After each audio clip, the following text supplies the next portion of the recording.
by my first wife. I have a 9-year-old son. His name's Zach, and we have a shared parenting agreement. We split the time with him 50-50, and she's never made any allegations of abuse or negligence or anything of that sort. Eventually, Mark remarried and had another son with his new wife. One thing led to another, and we had a horrible argument, and she ends up calling the police on me. You know, the police, they made a call right there on the spot. They said, look, we're not going to arrest your husband. Normally we arrest somebody, but, you don't have a mark on you. Everything seems fine here. Even though the police didn't arrest anyone, Mark's wife got a restraining order from family court and also filed a criminal complaint. Mark was kicked out of his home and not allowed to see his newborn son. You're talking about to get through the court system. Everything just takes forever. But finally I had my day in court, in criminal court.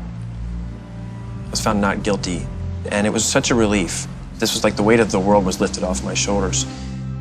But that was a different judge than the one that was deciding on the custody and visitation in family court. Even though the magistrate overseeing my divorce was fully aware of the fact that I was acquitted of domestic violence, he still made a decision to take my son away from me. It's been really hard not getting to see him and miss every, his birthday was last week and I didn't get to see him. I felt like it was time for me to tell my side of the story because I've been quiet for so long. I mean, people are probably wondering why I don't get to see my son. Mark decided to express himself privately to his friends on Facebook, believing that his First Amendment right of free speech would protect him. And I simply said, if you're an evil, vindictive woman and you want to ruin your husband's life and take your son's father away from him completely, all you have to do is say that you're scared and they'll take him away. And I really just meant that in general because I've come to realize that just someone can just simply say, whether it's true or not, just making a claim about somebody is enough to just destroy a family, tear everyone apart. Within a few days, I got a letter in the mail from the court system. I'd had a contempt of court charge filed against me. And I explained to the magistrate that this is my private Facebook wall. One of Mark's friends gave his ex-wife access to the Facebook post. Mark was found in contempt of court, even though he hadn't made his comments public. He sentenced me to 60 days in jail or to publish a pre-written apology on Facebook. And it read something to the effect that, I apologize to my wife, Elizabeth Byron, for shedding her in an unfavorable light.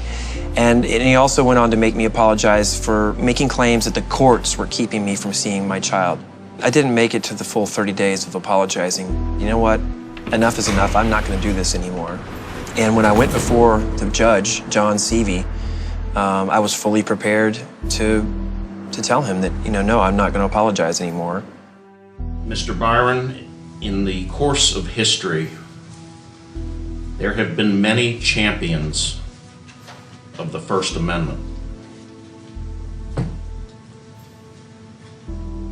You, sir, are not one of them.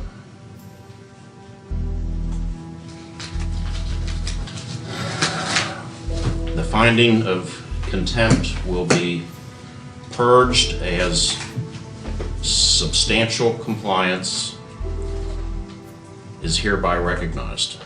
I would have liked to see him incarcerated for at least a weekend. Take much for a family to get split up. Just some simple allegations that can be really frivolous. Many people reached out to me with heartfelt condolences about, similar experiences that they'd had, where the court system had gotten in the middle of their family and torn it apart. It definitely opened my eyes, and it made me feel, kind of humbled to have a chance to at least let my story get out. Maybe in some way it could make a difference.